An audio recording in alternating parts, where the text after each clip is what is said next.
जम्मू कश्मीर के पहलगाम में जब से आतंकी हमला हुआ है, पर्यटक वहां जाने से बच रहे हैं। लेकिन इस बीच स्वामी गोविंदानंद सरस्वती पहलगाम पहुंचे हैं और यहां उन्होंने गौरी शंकर मंदिर में रुद्राभिषेक किया। स्वामी गोविंदानंद ने मृतकों की आत्मा की शांति के लिए प्रार्थना की और आतंकियों के लिए सजा की कामना की। नारायण समारंभाम व्यासशंकर मध्यमाम अस्मदाचार्य पर्यंताम वंदे गुरु परंपराम। आज हमारा आगमन की मूलभूत है कि जब लोग दुख में हैं, कोई अत्यंत दुख की समय पर हमारा कर्तव्य होता है कि भगवान के पास आकर प्रार्थना करके उस दुख की निवारण के लिए भगवान से प्रार्थना करना। अभी वो दुख क्या है?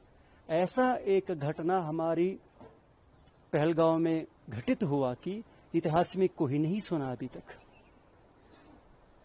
पुराणों में राक्षसों के बारे में भी सुना, परंतु राक्षस लोग भी इतना अकृत्य कार्य नहीं किए। ऐसा अकृत्य कार्य यह घटित हुआ, ये अत्यंत दुख की बात है।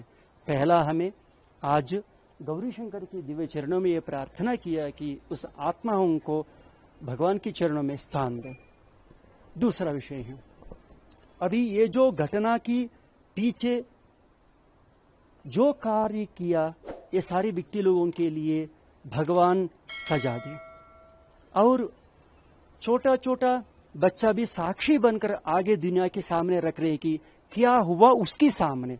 प्रत्यक्ष साक्षी छोटा बालक सामने आकर ये प्रत्यक्ष साक्षी बनकर बोला कि आतंकवादी लोग आकर जितना लोगों को मार दिया, एक एक को पूछ कर अपना मत पूछ कर, अपना पंक्त पूछ कर, कुछ लोगों को कपड़ा उतार कर मारा। ये अत्यंत घटना, दुख की घटना है। ऐसे घटना पुनरावृत्त नहीं होना चाहिए। और हमारा साधु संतों की मुख्य कार्य होता है कि ये उत्तरामनाय ज्योतिर्मठ का सीमा में आता है।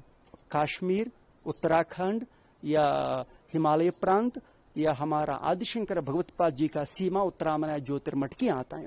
यहाँ अभी अमरनाथ की यात्रा यही से शुरू होता है। यह पहलगांव अत्यंत आध्यात्मिक क्षेत्र है। भक्तादि लोग यही से ही अमरनाथ के लिए जाते हैं, चढ़ी यही से ही शुरू होता है। तब ये वार्ता हमको पहुंचा, हमारे मन को भी बहुत दुख लगा। सारी संत समाज लोगों की तरफ से हमारा दायित्व भी होता है कि पूजा पाठन करके उस आत्माओं को शांति के लिए प्रार्थना करें और यहाँ से एक धार्मिक संदेश भी जाए। हम संपूर्ण भारतवासी लोगों के लिए और विशेष रूप से हमारा सरकार के लिए, हमारा आर्मी लोगों के लिए और पहलगांव में और संपूर्ण का जम्मू कश्मीर में काम करने वाले यह पुलिस लोगों के लिए हम अत्यंत बल देने के लिए भगवान से प्रार्थना किया। जल्दी ही जल्दी वो आतंकवादी लोगों के लिए पकड़ने के कार्य में हमारा देश, हमारा फोर्स सारी सफल हो।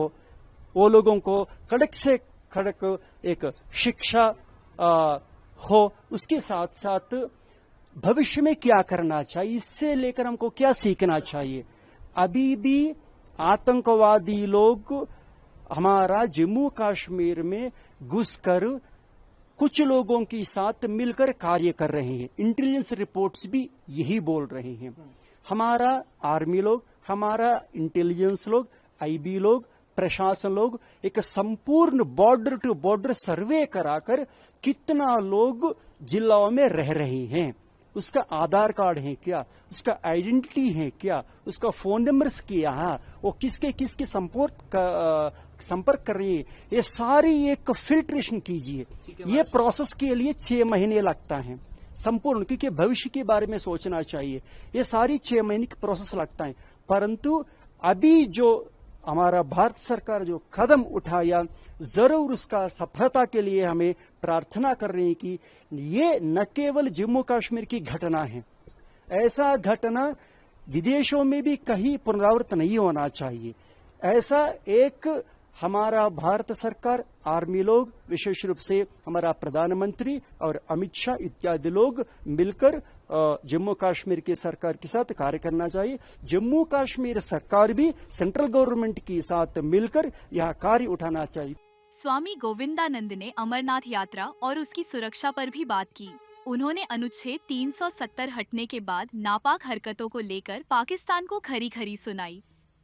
कुछ हफ्ता में शुरू हो जाएगा अमरनाथ यात्रा।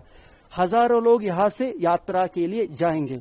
उसका भी ठीक ढंग से एक सुव्यवस्थित रक्षा भी होना चाहिए। लगता है कोई षड्यंत्र हो सकता है कि अमरनाथ यात्रा जो सुचारू रूप से चलने वाली थी, करोड़ों हिंदू भक्त यहाँ पर आते हैं, उनकी आस्था का सवाल है, तो पड़ोसी मुल्क जो आतंक की फैक्ट्री चलाता है, कहीं न कहीं उसकी एक साजिश हो सकती है?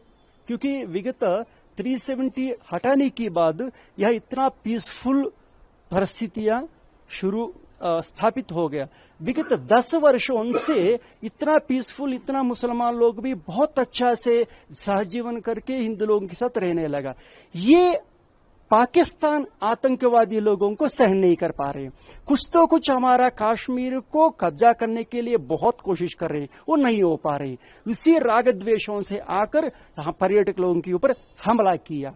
और उसके साथ साथ हम ये भी समझना चाहिए कि पाकिस्तान को जो और पीओके इस सीमा में कौन कौन एंटर हो रहे हैं, ये इंटरनेशनल बॉर्डर पर अत्यंत निगाह करके जब तक काम नहीं करेंगे चोरों को पकड़ना मुश्किल हो जाता है। इसीलिए हम इसी समय पर हम भगवान से प्रार्थना किया कि हमारा गवर्नमेंट को और पुलिस सरकार को भी ऐसा शक्ति ज्ञान प्रदान करे ताकि चोर लोग, आतंकवादी लोग पकड़ा जाए।